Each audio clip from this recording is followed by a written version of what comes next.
안녕하세요. Hello everyone. This is Casey from Oregon State University, and I'm coming to you from my office in Ho Chi Minh. The rest of the team is based in Corvallis, and we're all happy to help you whenever you have a student who's looking at Oregon State University.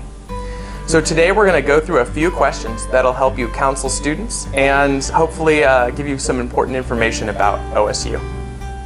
Okay, so let's get started. Our first question is, in what state do students participate in OPT in? Well, from OSU, we have students who actually do work around the US. Most of our students do find employment in Oregon though, up in Portland, Oregon, which is a tech hub and one of our largest cities in the state. We have over 500 students currently on OPT, and about 19 of them are actually from Korea, so we're seeing a lot of our Korean students graduate and get that opportunity. The next question is about our campuses. So as many of you know, our main campus is in Corvallis. It's our largest campus with about 28,000 students. But we also have OSU Cascades campus with about 1,500 students in Bend, Oregon. And the question was, what are the differences between the campuses? Well, the size is one, but also the majors that are offered. There are only about 19 programs at OSU Cascades, mostly undergraduate.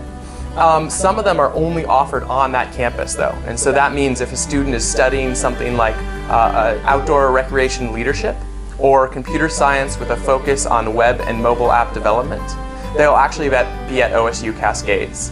That's because the city of Bend is better suited for those kind of majors, and there's more opportunities for students to do internships in OPT. Another difference is the weather. Bend is much higher in elevation than Corvallis, and so you're going to see warmer summers, cooler winters, but over 300 days of sunshine. It's an incredibly beautiful place. It's actually where I grew up. So our next question is, what is the difference between a Master's of Engineering and a Master's of Science in Engineering?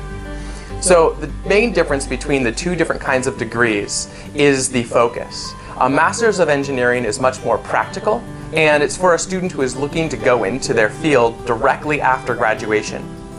It typically involves an internship or maybe a project, and it's about 45 credits, which is about 1.5 to 2 years at OSU. A Master's of Science is slightly different. The focus is more on research, and there is a thesis attached, so it takes a little bit longer. At OSU, we have pathways that go into the Master's of Engineering, but it is possible for students to switch if they can find an advisor who will help them with their thesis. Our next question is about the Visiting International Student Program and Summer Youth Programs. These are two opportunities for students to come and study at OSU for shorter periods of time. The Visiting International Students Program is basically a study abroad where the student can get university credit for their studies at OSU. Typically, students do this from 1 to 3 terms, so that would be 3 months to about 9 months. And they can take a variety of classes. This is primarily for undergraduate students. We also have a special summer youth program. This is where students can get a college experience and preview and explore their major. We have 2 sessions, one in July and one in August. The program is only about 2.5 weeks long. It costs about $3,500. And the nice thing is, if students end up enrolling at OSU, they can actually get that money refunded as a scholarship. So it's a great opportunity to see campus, to explore majors, and to have a true American experience. So our next question has to do with the English language courses that are embedded into the pathway at the undergraduate and the graduate level. OSU offers a number of different pathways from 1 term to 4 term, and each of them is going to be slightly different with slightly different classes. But for the most part, at the undergraduate level, students will start with some academic listening, speaking, reading, writing, and this helps prepare them for their college coursework. At the graduate level, it's much more focused on technical skills and language and technical writing, because these are the kind of things that they'll need to be able to do in their graduate level courses. At the undergraduate level, students are getting elective credit for their English classes, so it doesn't slow down their time to graduation. At the graduate level, we can't count the English classes as credit, but every pathway is guaranteed to have 9 to 11 credits towards their program, which means that it doesn't slow them down that much towards graduation.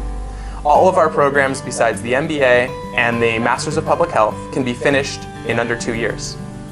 Okay, our next question is, what happens if a student does not meet the progression requirements? Well, we really try to prevent this by working very closely with every student that goes through the pathway. We have early intervention specialists, and these individuals help students when we see that their grades, when they're not doing very well in their coursework. So if they're in danger of failing, we'll pull them aside, check in, make sure that they have the resources that they need to be successful, and it gives them a chance to kind of pull that grade up. If a student fails a class, they can retake that class, and only the second grade counts. So if I failed the first time, but I went back and I got a B the second time, I would be eligible for progression, and that F would be eliminated from my transcript, so it would help my GPA. That's at the graduate level as well as the undergraduate level. Finally, if a student doesn't progress, if they're very close, we can have them extend. And what we do is we adapt their schedule so they're still getting courses that count towards their degree, but maybe retaking that one course where they didn't quite do well enough. Well, that's all the questions we have today. Hopefully that was helpful and can help you when you're working with students. If you have any other questions, or if you'd like to follow up on anything I talked about, please feel free to reach out to me. At OSU, we're always here to help. Thanks so much for your time. Bye.